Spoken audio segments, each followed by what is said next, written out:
पुण्यात एंट्री करताच मला दिसला गोकुळ दुधाचा टँकर. आता म्हणलं पुणेकर बी पहिलवान होतयस काय भावा.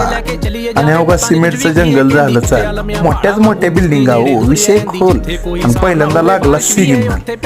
भावाची गंमत केली आणि आत बघितलं का तर तिला मागं बघायला लागलं. आणि अवघा पिकअप पडलं होतं बंद. आता म्हणलं निघावा आपण, नाही तर पुन्हा सिग्नल लागायचा.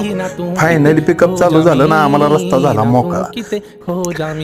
पुण्यात आल्याचं का नाही, एक विलक्षण समाधान चेहऱ्यावर दिसत होतं. आणि हे कुठला चौक आहे, कोणतं लोकेशन आहे, पुणेकरांनी मला कमेंट करून सांगायचं कोण बघत असलं पुण्यातनं तर. आणि आता चालू होतो खरेदीला.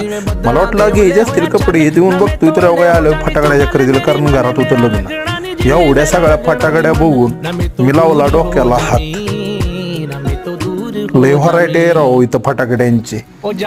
तेवढं ब्लॉग आवडला तर लाईक करायला विसरू नका. धन्यवाद.